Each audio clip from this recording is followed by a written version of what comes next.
मोर समस्त पूज्य गुरुजन पाद तले मु कोटि कोटि प्रणाम जनाऊछि। आज विश्व मातृभाषा दिवस अवसर रे एठारे उपस्थित थिबा मोर समस्त गुरुजन सान बड़ और सहपाठी भाई भौणी मानकु हार्दिक अभिनंदन। मु हेउछि साई स्मृति सिंह, मु नवम श्रेणी छात्री अटे। आज पुण्य तिथि रे मते निजर वक्तव्य प्रदान करिवार सुजोग देथिबारु मु आपण मानक निकटरे कृतज्ञता ज्ञापन करुछि एवं निजको धन्य मन मध्य करुछि। आज हूँ फेब्रुआरी मास 21 तारिख अर्थात विश्व मातृभाषा दिवस। मातृभाषा अर्थात मार भाषा। भाषा से पुणी क्या कह जाए, भाषा हूँ भाव विनिमयर एक माध्यम। आमे जो ओडिशा माँ कोल जन्म ग्रहण करिछे, जो ओडिशा माँ आमको लालन पालन करुछि, सेही मार भाषा हूँ ओडिया भाषा। ओडिया भाषा हमर भारी बढ़िया। आम मातृभाषा संबंध में मुझे किसी कहवा पूर्व आम विश्व मातृभाषा दिवस उत्पत्ति संबंध में किसी कहवाक चाहिए। मातृभूमि और मातृभाषा परस्पर परिपूरक। आमे आम मन में जेतिक श्रद्धा स्नेह और सम्मान निज मातृभूमि प्रति रही निज मातृभाषा प्रति रही।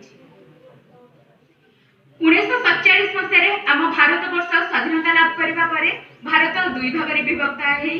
पाकिस्तान और भारत नाम परिचित है। 1952 मसीहा बेलू पाकिस्तान और बांग्लादेश मिसी गोटे राष्ट्र रूपे परिगणित होते।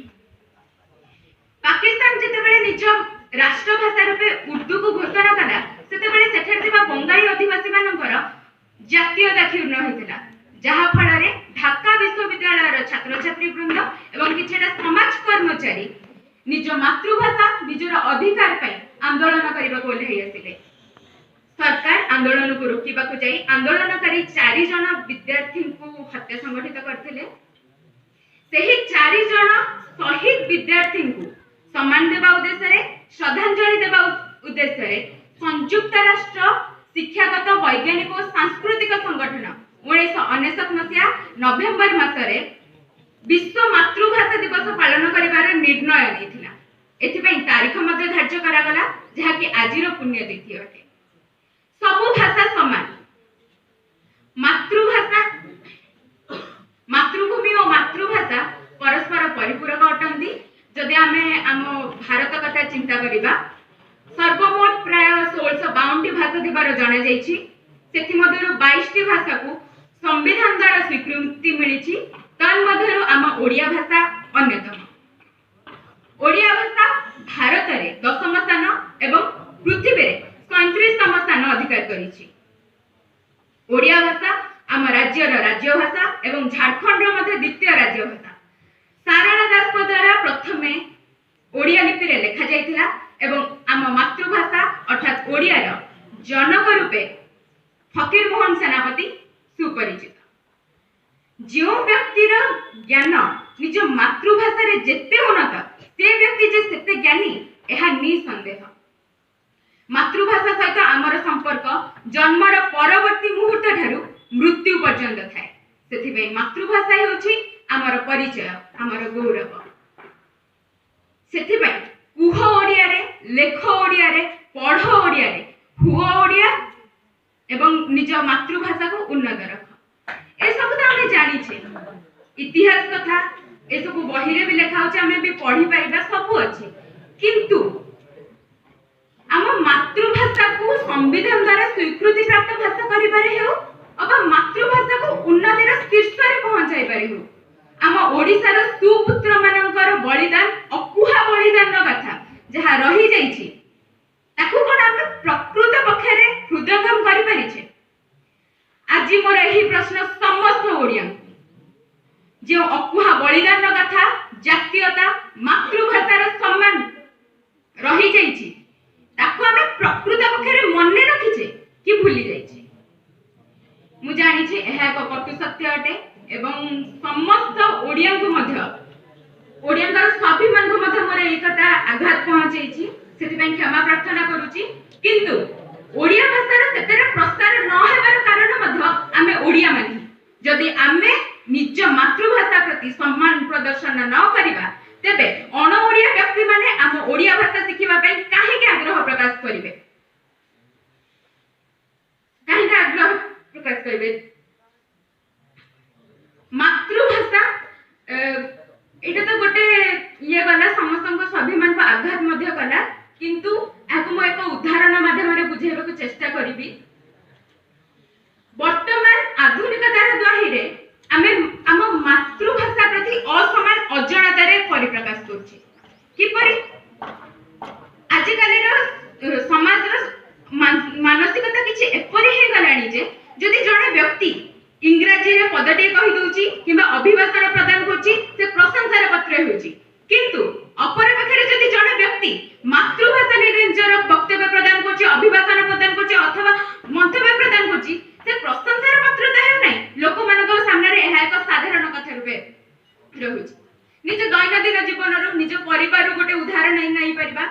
जदि जणे शिशु इंग्रजी रे एक भल निबंध टिए लिखुछि किबा अभिभाषण प्रदान करछि, ता परिवार लोके ता पई गौरवान्वित अनुभव करछन्ती, आनंदित मध्ये होउछन्ती, किंतु अपर पक्षरे जदि जणे शिशु निज मातृभाषा रे गोटे भल निबंध टिए किबा अभिभाषण प्रदान करछि, वक्तव्य प्रदान करछि, ता घरर लोके सेतेटा आनंदित किबा गौरवान्वित अनुभव करू नाहंती। एठारे मोर इंग्रजी भाषा प्रति अपेक्षा करिबा किबा नीच दृष्टि रे देखाइबा कोनोसी उद्देश्य नाही, कारण इंग्रजी वर्तमान अंतरराष्ट्रीय भाषा रे परिणत हेलानी।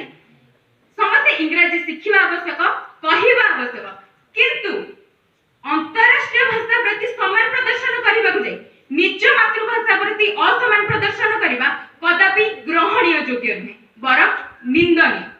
सेति पई गोटे कथा अछि, उच्च हेबा पई जेबे कर आशा उच्च कर तबे निज मातृभाषा। मातृभूमि मातृभाषा रे ममता जाहृदे जन्मे नाही, ताको जदि ज्ञानी गण रे गणिब अज्ञानी रहिबे काहे। निज मातृभूमि निज मातृभाषा निज जातीयता को हीन दृष्टि रे देखिबा कदापि ग्रहणीय योग्य नुहे। ए तो समस्तक मध्य रे त्रुटि रहि जाइछि, ताको आमे सुधारिबा को संशोधन करिबा को चेष्टा करिबा एवं वीर सुसंतान मानकर जहा सबु बलिदान कथार जाइछि ताकु दृष्टि रखि निज मातृभाषा को उन्नत करिबा को चेष्टा करिबा। आउ एक कथा एठारे मु कहिबा को पसंद करिबि जे आम देशर तत्कालीन प्रधानमंत्री श्रीयुक्त नरेंद्र दामोदर मोदी आम ओडिया भाषा तांकर मातृभाषा न होई मध्य आम देश रे नुहे बरं विदेश रे अर्थात अमेरिका रे एक अभिभाषण प्रदान करिबा समय गोटे प्रश्न हाउ मोदी रो उत्तर किछि एपरि रखि देले सबु भल अछि। आम ओडिया भाषा तांकर मातृभाषा नुहे, किंतु आम ओडिया मानकर आम मातृभाषार गौरव से अमेरिका भली देश रे बढ़ाई करथिले। जदि से ओडिया भाषा रे पदटे कहि पारथिले तेबे जेतेबेले आमे किछ मंतव्य व्यक्त करूछु ओडिया भाषा किबा आम मातृभाषा रे न कहि अन्य कोनोसी भाषा रे मंतव्य व्यक्त कला बेले निजो केते गौरवान्वित काहे के अनुभव करूछु। छाड़ंतु त्रुटि रहिला, आमे ताको संशोधन करि परिबा, उन्नति करबा के चेष्टा करे। वर्तमान समग्र विश्व रे समस्त लोक विभिन्न भाषा शिखिबा पई आग्रह प्रकाश करछंती। जदि आमे आम मातृभाषार सरलता सुंदरता एवं मधुरता ठीक भाबरे समस्त आगरे उपस्थापन करि परिबा, अण ओडिया व्यक्ति माने मध्य आम मातृभाषा शिखिबा पई आग्रह प्रकाश करिवे। सर्वशेष रे बस मु एति कहि कहिबा को